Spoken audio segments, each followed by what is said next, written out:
E se eu te dissesse que existe um mundo paralelo, sombrio, silencioso e vazio, que algumas pessoas juram ter visitado por acidente? Um lugar onde o céu é sempre nublado, as pessoas têm comportamentos estranhos e algo parece estar te observando o tempo todo. Esse lugar tem um nome sussurrado por quem teve coragem de contar o que viveu. Sete Além. Hoje eu vou te contar 3 relatos reais e assustadores de pessoas que dizem ter atravessado, mesmo sem querer, para esse mundo paralelo. Um mundo que, segundo elas, está muito mais perto do nosso do que a gente imagina. Depois desses relatos, talvez você nunca mais queira andar sozinho à noite.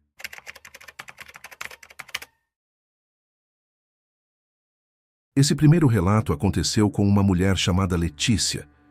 Ela estava voltando do trabalho em São Paulo, num dia completamente normal, pegando o metrô na mesma estação de sempre. Mas naquele dia, algo estava estranho. Assim que ela entrou, no vagão percebeu que tudo estava silencioso demais. Não tinha aquele barulho de fundo, as pessoas não estavam mexendo no celular nem conversando. Todo mundo estava de cabeça baixa, com uma expressão vazia, como se estivessem ali, mas não estivessem. Ela tentou puxar conversa com uma senhora sentada ao lado. Nada. A mulher apenas virou o rosto devagar, encarou Letícia com um olhar vazio e voltou a encarar o chão. Foi aí que ela percebeu que as estações também estavam diferentes. Os nomes eram outros. Os letreiros pareciam escritos em uma língua que ela não reconhecia. E o tempo parecia passar de forma estranha, como se o vagão estivesse se movendo devagar demais, mas as luzes lá fora passassem rápido, demais. Desesperada, ela tentou descer na próxima estação, mas as portas não abriram. Ela apertou o botão de emergência. Nenhuma resposta. Olhou em volta procurando algum funcionário, mas não havia nenhum. Só os passageiros estranhos, imóveis, silenciosos. Alguns pareciam estar chorando, mas sem emitir som. Foi aí que as luzes começaram a piscar. Primeiro, com pequenas falhas, depois em um ritmo quase hipnótico. Letícia fechou os olhos por um momento, tentando se acalmar. Quando abriu, percebeu que o vagão estava mais escuro do que antes. As pessoas, antes imóveis, agora olhavam fixamente para ela. Todas ao mesmo tempo, ela gritou.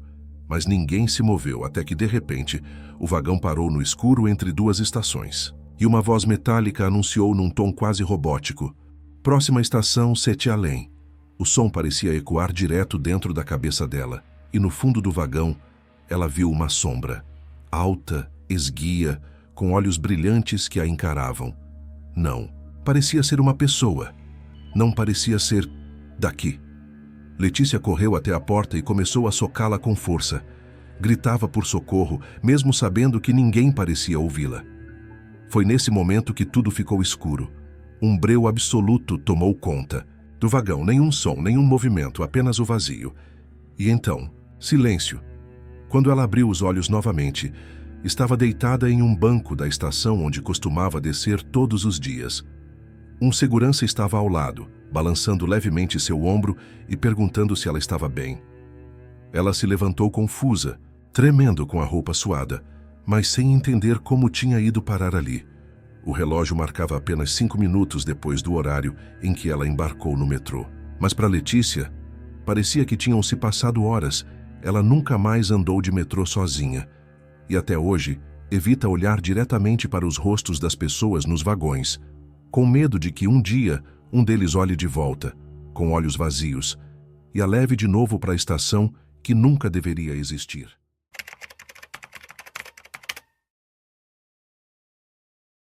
Esse relato vem de um garoto chamado Vinícius, que tinha 12 anos na época. Ele e um amigo estavam andando de bicicleta perto de casa, numa rua que eles conheciam desde pequenos.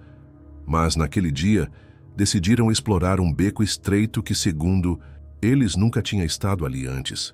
Era estranho, porque eles sempre brincavam naquela área e juravam que aquele beco nunca tinha aparecido antes.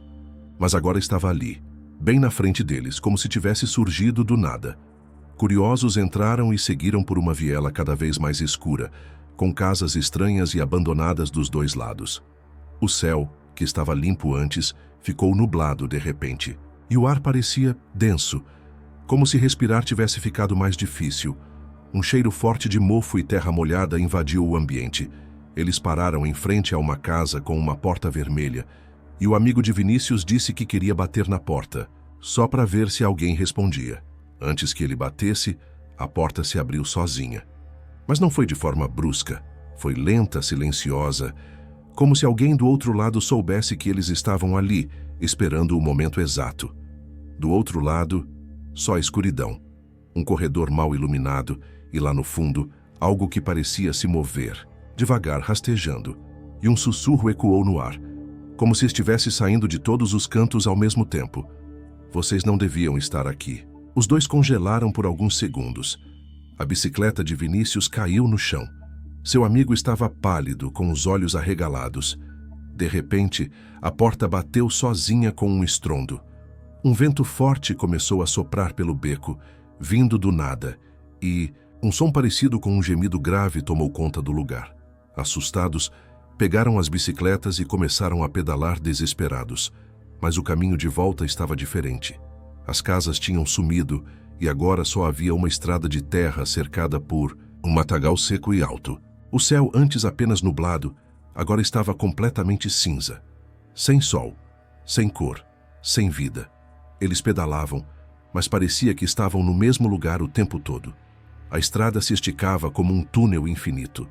O mato sussurrava coisas que eles não conseguiam entender. E de vez em quando viam sombras se movendo por entre as árvores, como se estivessem sendo seguidos. Vinícius começou a chorar. O amigo dele não falava nada.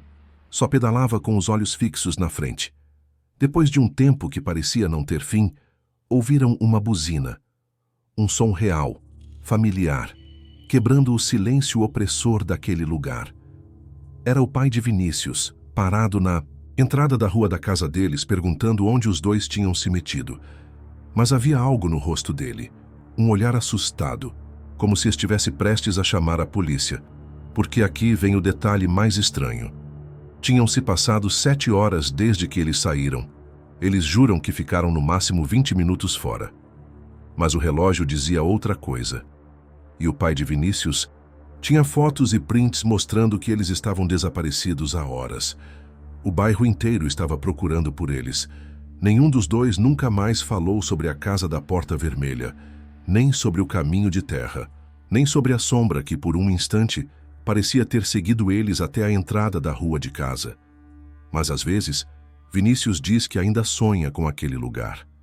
E sempre acorda no mesmo ponto, em frente à Porta Vermelha que se abre devagar, esperando por ele.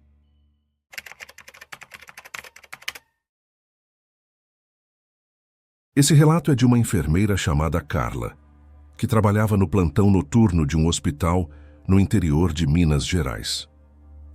Durante uma madrugada tranquila, ela decidiu ir até o subsolo pegar alguns arquivos. Desceu pelas escadas, atravessou um corredor e encontrou uma porta que nunca tinha visto antes. Curiosa, abriu.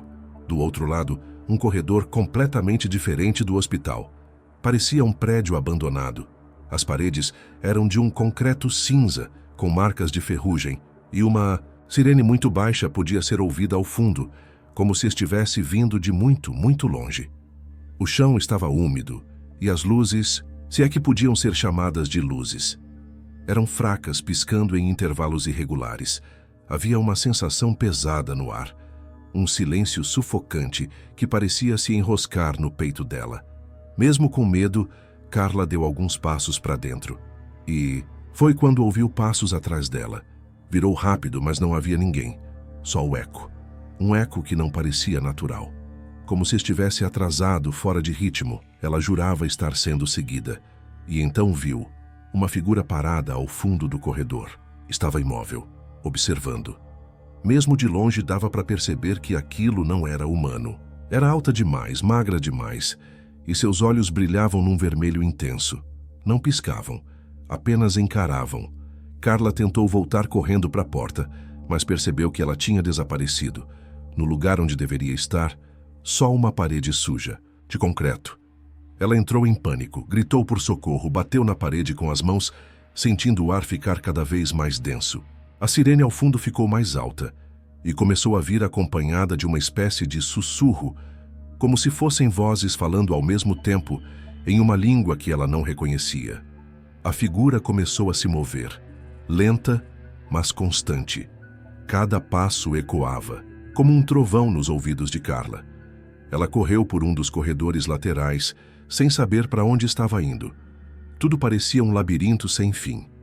O ambiente começou a mudar conforme ela corria. As paredes ganhavam rachaduras, as lâmpadas se apagavam e o chão parecia querer afundar. E então, no meio do nada, ela viu a porta aberta. Correu com todas as forças que tinha. O som da criatura atrás dela já era ensurdecedor. Um grito surdo, animalesco, parecia se aproximar a cada segundo. Carla se jogou para dentro da porta, sentindo algo tocar seu ombro no exato momento em que atravessava. Algo gelado, como uma garra. Ela caiu no chão da sala de arquivos. Tudo normal ao redor, mas sua roupa estava rasgada nas costas. E havia uma marca, como se algo tivesse arranhado. Ela procurou a tal porta por semanas. Voltou ao mesmo corredor, olhou cada canto do subsolo, mas nunca mais a encontrou. E até hoje, quando trabalha à noite, ela evita aquele andar. Principalmente quando, por algum motivo desconhecido, a sirene de emergência do hospital toca sozinha, às 3 da manhã. Sete Além é mais do que uma lenda urbana. É um mistério que mexe com a mente de quem ouve e com a sanidade de quem diz ter ido até lá. São relatos como esses que fazem a gente se perguntar: e se Sete Além for real? E se existir uma brecha entre os mundos? E se, em algum momento, sem querer, você acabar atravessando? A pergunta não é se Sete Além existe. A pergunta é: será que você voltaria se fosse até lá? Se esses relatos te deixaram arrepiado, já deixa o like no vídeo e comenta aqui embaixo. Você acredita que Sete Além é real? Ou tudo não passa de sugestão da mente? Se inscreve no canal e ativa o sininho, porque tem muito mais mistérios como esse vindo por aí. E não sai daqui não. Tem mais um vídeo aparecendo aqui na tela agora, com histórias que vão te deixar ainda mais perturbado. Clica aí e continua com a gente nesse mergulho pelo desconhecido. Até o próximo vídeo, se a gente ainda estiver no mesmo mundo.